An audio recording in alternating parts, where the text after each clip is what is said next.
आखिर क्या है वास्तुशास्त्र? बहुत ही प्रेरणात्मक कहानी है। एक बार पूरी कहानी जरूर सुनो। ये कहानी है एक बहुत ही रईस आदमी की। एक व्यक्ति ने व्यापार में उन्नति की और लंदन में जमीन खरीद उस पर आलीशान घर बनाया। भूमि पर पहले से ही एक खूबसूरत स्विमिंग पूल और पीछे की और एक 100 साल पुराना लीची का पेड़ था। उन्होंने वो भूमि उस लीची के पेड़ के कारण ही खरीदी थी, क्योंकि उनकी पत्नी को लीचियां बहुत पसंद थी।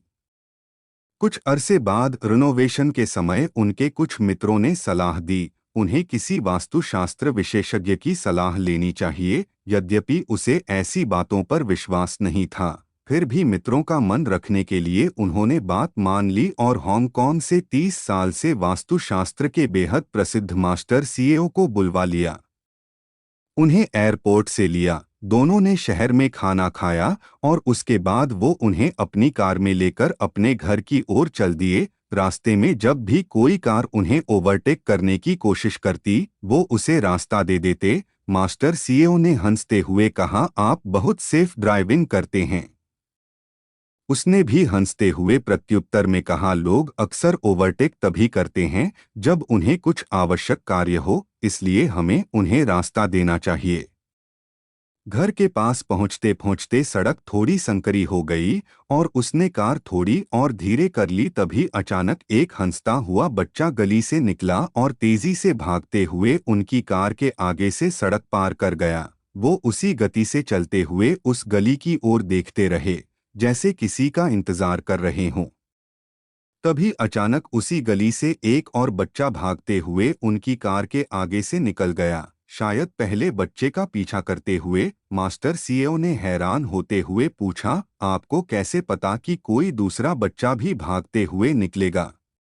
उसने बड़े सहज भाव से कहा, बच्चे अक्सर एक दूसरे के पीछे भाग रहे होते हैं और इस बात पर विश्वास करना संभव ही नहीं कि कोई बच्चा बिना किसी साथी के ऐसी चुहल और भाग दौड़ कर रहा हो। मास्टर सीएओ इस बात पर बहुत जोर से हंसे और बोले कि आप निस्संदेह बहुत सुलझे हुए व्यक्ति हैं। घर के बाहर पहुंचकर दोनों कार से उतरे। तभी अचानक घर के पीछे की ओर से 7 से 8 पक्षी बहुत तेजी से उड़ते नजर आए। यह देखकर उसने मास्टर सीएओ से कहा कि यदि उन्हें बुरा न लगे तो क्या हम कुछ देर यहाँ रुक सकते हैं। मास्टर सीएओ ने कारण जानना चाहा। उसने कहा कि शायद कुछ बच्चे पेड़ से लीचियां चुरा रहे होंगे और हमारे अचानक पहुंचने से डर के मारे बच्चों में भगदड़ न मच जाए। इससे पेड़ से गिरकर किसी बच्चे को चोट भी लग सकती है। मास्टर सीएओ कुछ देर चुप रहे, फिर संयत आवाज में बोले, मित्र, इस घर को किसी वास्तुशास्त्र जांच और उपायों की आवश्यकता नहीं है। उसने बड़ी हैरानी से पूछा, ऐसा क्यों?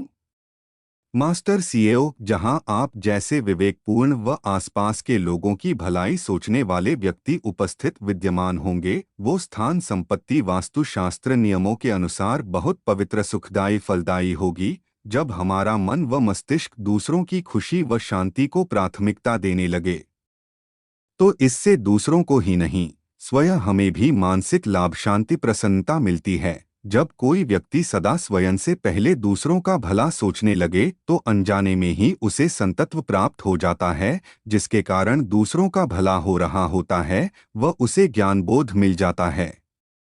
भले ही हम प्रण न करें, परंतु कोशिश अवश्य करें कि हम में भी ऐसे कुछ गुण विकसित हो जाएं कि हमारे घर को फेंग शुई अथवा वास्तु जैसे किसी जंत्र मंत्र की आवश्यकता ही न रहे।